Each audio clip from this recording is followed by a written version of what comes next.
Dear class 7 students, उम्मीद है आप लोग खैरियत से होंगे। तो आज हमारे पास थर्मल इंसुलेशन का टॉपिक है, जिसके अंदर द वैक्यूम फ्लास्क और थर्मल इंसुलेशन इन बिल्डिंग्स हम लोग पढ़ेंगे। तो जो सबसे इम्पोर्टेंट है वो वैक्यूम फ्लास्क वाला है। उसकी वजह क्या है कि हमारे पास ये 2 सालों से पिछले लगातार लॉन्ग में आ रहा है सेम क्वेश्चन, और इस साल भी आने का मतलब 100% ही चांस है। मुझे तो लगता है यही आ जाना है। शुरू करते हैं। तो आप लोगों ने घरों में देखी होंगी, जो आप लोगों के थर्मस घर में पड़े होते हैं, थर्मोस जिसको कहते हैं, जो इसके अंदर आप लोग चाय वगैरह गर्म करने के करके रखें तो वो चाय गर्म की गर्म ही रहती है, या कोई चीज़ को ठंडा रखने के लिए अगर डालें तो ठंडा ही रहती है। जिस तरह हॉटपॉट वगैरह है, सेम फिनोमेना तकरीबन इसका भी यही होता है। ख़ास तौर पे ये थर्मस आप लोग जो इस्तेमाल करते हैं वो बाज़ दफ़ा कहीं मज़दूर लगे हों तो मज़दूरों को कोई चाय वगैरह देने जाने के लिए, या कहीं कोई अल्लाह ना करे हॉस्पिटल में एडमिट हो तो उसके लिए कोई गर्म चीज़ लेके जानी हो तो वो इसके अंदर ज़्यादातर प्रेफर की जाती है लेके जाएं थर्मस में। तो वैक्यूम फ्लास्क और थर्मस एक ही चीज़ है, और ये इन्वेंट की थी स्कॉटिश साइंटिस्ट थे जिनका नाम था जेम्स डेवर, और ये उनकी तारीख पैदाइश है और ये डेथ डेट है 1842 to 1923। Keeps hot drinks hot, यानी कि गर्म चीज़ों को गर्म और ठंडी चीज़ों को, कोल्ड ड्रिंक्स को ठंडा रखती है। By stopping the movement of heat, यानी कि हीट की मूवमेंट को स्टॉप करती है। All three ways of transfer, यानी कि हीट ट्रांसफ़र होती है या कंडक्शन या कन्वेक्शन या रेडिएशन के ज़रिए। ये तीनों चीज़ों को स्टॉप कर, तीनों फिनोमेनाज को स्टॉप करती है हीट के, कि कोई भी ट्रांसफ़र ना हो हमारे पास। डायाग्राम इसकी बनानी बड़ी ज़रूरी है, ये आप लोगों ने बनानी है। आगे शुरू करते हैं कि the flask consist of glass bottle with a double walls. अब ये इसके अंदर ये गिलास होती है, गिलास की एक बॉटल पड़ी होती है, ठीक है, glass bottle with double walls, जिसकी डबल वाल्स होती हैं। अब डबल वाल्स का क्या मतलब है, ये दरमियान में इनके ये जो वाइट लेयर है ये है बिल्कुल खाली जगह, वैक्यूम स्पेस है, और ये बाहर वाली लेयर और ये अंदर वाली लेयर। तो यहाँ पे क्या हुआ, डबल वाल्ड ग्लास, प्लास्टिक की हो सकती है या कंटेनर, ठीक है, ग्लास कंटेनर प्लास्टिक का भी बना हो सकता है और ग्लास का भी बना हो सकता है, ग्लास यानी शीशे का।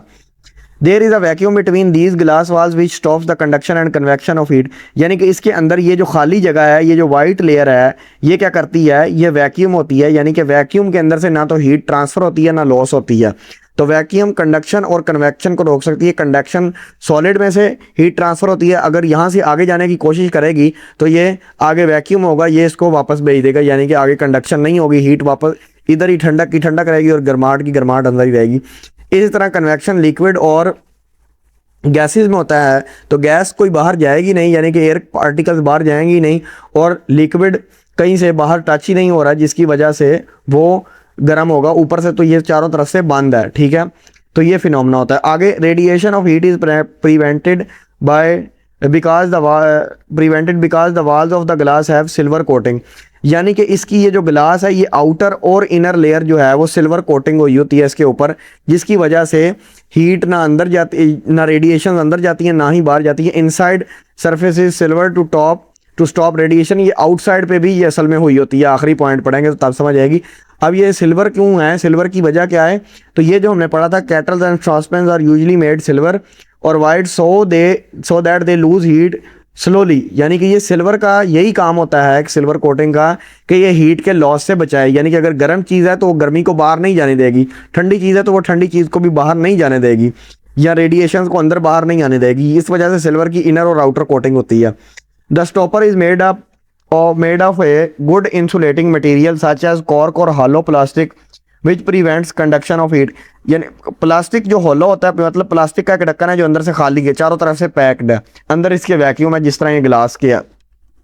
या तो उस प्लास्टिक का ये बना होता है कैप इसकी, या कॉर्क होता है, कॉर्क एक किस्म का रबड़ होता है जो कि हमें मिलता है ये दरख्त वगैरह से। ये दिखाता हूँ मैं आप लोगों को, ये हमारे पास होता है मेटल, सॉरी ये कॉर्क कहाँ से मिलता है, ये एक ओक ट्री जो होते हैं ना, इससे, इसकी लकड़ी से मिलता है। तो ये रबर टाइप सा होता है, थोड़ा सा सख्त रबर होता है।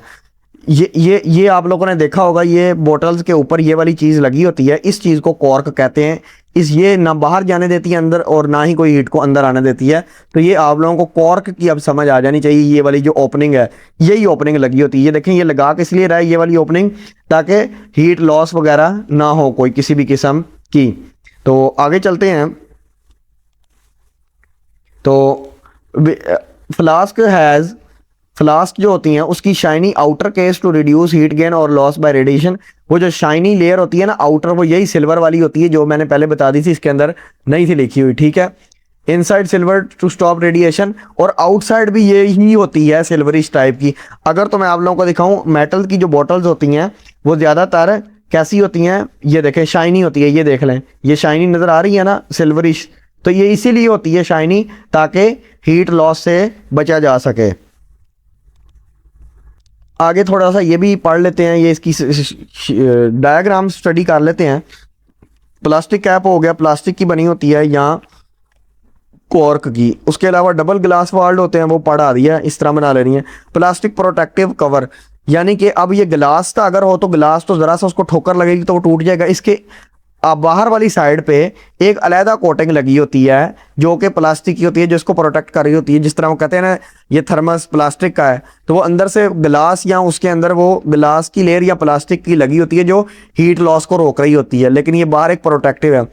हॉट और कोल्ड लिक्विड, ठंडा या गर्म, जो भी चीज़ ठंडी रखनी है या गर्म रखनी है वो इसके अंदर डालें। स्पॉन्ज पैड, स्पॉन्ज पैड होता है ये, इसके साथ टकराए नहीं, दीवारों के साथ टकराएगा तो ये टूटने का खतरा होता है, फॉर प्रोटेक्शन। प्लास्टिक स्पोर्ट जो हमने नहीं पढ़ी थी, एक प्लास्टिक स्पोर्ट नीचे होती है ताकि ये नीचे से अब्जॉर्ब कर सके कोई ना कोई चीज़, यानी कि ये नीचे गिरे भी तो थोड़ा सा बचत हो जाए, जिस तरह थर्मस वगैरह गिरते हैं। ये हमारे पास थी वैक्यूम फ्लास्क में थर्मल इंसुलेशन, यानी कि इंसुलेशन मतलब होता है कि इंसुलेटर, इंसुलेटर वर्ड से निकला है कि यानी कि किसी चीज़ को गुजरना ना दे। जिस तरह इंसुलेटर होता है ना और कंडक्टर, तो इंसुलेटर यानी कि हीट को गुजरने से बचाना, ये इंसुलेशन का मतलब है।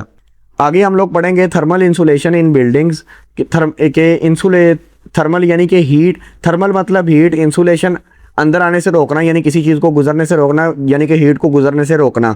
बिल्डिंग्स के अंदर यानी कि अंदर से बाहर आना और बाहर से अंदर जाने देना हीट को, इसको ही रोकथाम को थर्मल इंसुलेशन इन बिल्डिंग्स कहते हैं। अब insulation refers to the process of saving energy which provides resistance to flow of heat, यानी कि इंसुलेशन ये हमें बताता है कि एक ऐसा प्रोसेस है जो हमारी एनर्जी बचा रहा होता है, जिसकी वजह से हमारे बिल वगैरह कम आए। Which provides resistance to flow of heat, यानी कि हीट को एक जगह से दूसरी जगह ट्रांसफ़र होने में रोकता है, ठीक है, जिससे एनर्जी सेव होती है, यानी कि हीट एनर्जी सेव होती है एक किस्म की हमारे पास। Heat flows from warmer region to a cooler region, जो बात 10 दफ़ा पढ़ी है पीछे या 1000 दफ़ा पढ़ चुके हैं कि जो हीट है हमेशा गर्म बॉडी से ठंडी बॉडी की तरफ जाती है, यानी कि वार्म रीजन से, यानी कि गर्म जगह से ठंडी जगह की तरफ मूव करती है। बाय इंसुलेशन, इंसुलेशन के जरिए, इंसुलेशन यानी कि कोई चीज़ को ना गुजरने देना। One can reduce the loss of heat in buildings in cold weather, यानी कि ठंडे मौसम में हम लोग इंसुलेशन के ज़रिए, यानी कि अपने खिड़कियां दरवाजे बंद करके, जिसकी वजह से जो बाहर की ठंड है वो अंदर ना आए, उसके ज़रिए हम लोग हीट को बाहर जाने से रोक सकते हैं, जिसकी वजह से हमारी बिल्डिंग ठंडे मौसम में गर्म रह सकती है। वो इंसुलेशन के मुख्तलिफ तरीके हैं। ये वाला तरीका भी होता है कि पहले एक दीवार जो है वो आउटर लेयर बनाते हैं और जो दूसरी दीवार बनाते हैं उसके अंदर, यानी कि एक चार दीवारी बनाई पूरे कमरे के इर्द गिर्द, ठीक है, और उसके अंदर फिर एक और चार दीवारी बनाते हैं और इन दोनों के दरमियान में गैप रख देते हैं, जिसकी वजह से ये वाली कंडक्शन नहीं होती, ना ही कन्वेक्शन भी नहीं होती, क्योंकि दरमियान में वैक्यूम आ गया, जिसकी वजह से हीट नहीं आगे जा रही। एक तरीका ये है दरमियान, और दूसरा तरीका बाज़ दफ़ा ये दीवारों के दरमियान गैप के अंदर थर्मोकोल लगा लेते हैं, ठीक है, वो समंदरी जाग जिसको कहते हैं वाइट कलर की, और मुख्तलिफ बेतहाशा तरीके हैं जिसकी वजह से कुछ इंसुलेशन का तरीका ये है कि वो सिर्फ इसको बाहर से पेंट कर देते हैं वाइट, जिसकी वजह से जो पीछे पड़ा है रिफ्लेक्शन होती है सूरज की। इसी तरह it can help to reduce the absorption of heat during warm weather, यानी कि इसी तरह गर्मियों के मौसम में जो बाहर की गर्मी है उसको अंदर आने से भी रोका जाता है इसी ज़रिए से, ये जो मैंने तरीक़ेकार बताए हैं, और वो अंदर का माहौल जो है कमरे वो हमारे ठंडे रहते हैं। In residential homes in hot region, यानी कि जो घर होते हैं बाहर के मुल्कों में या कि गर्म इलाकों में जहाँ पे गर्मी बहुत ज़्यादा पड़ती है, it is most important to insulate the roof and walls to reduce the gain of solar energy, यानी कि वहाँ पे बहुत ज़रूरी होता है गर्म इलाकों में कि आप लोगों ने अपनी दीवारों को और अपनी छत को इंसुलेट करना है, इंसुलेट बनाना है, जिसकी वजह से हीट जो है वो अंदर ना आए, जिसकी वजह से एनर्जी वो गर्म आपके अंदर जो कमरे हैं वो बहुत ज़्यादा गर्म होने से बच सकें। तो ये हमारा था टॉपिक और ये हमारा चैप्टर भी एंड हो गया। नेक्स्ट वीडियो में हम लोग इस चैप्टर की एक्सरसाइज वगैरह और पास्ट पेपर अगली वीडियोज़ में करेंगे।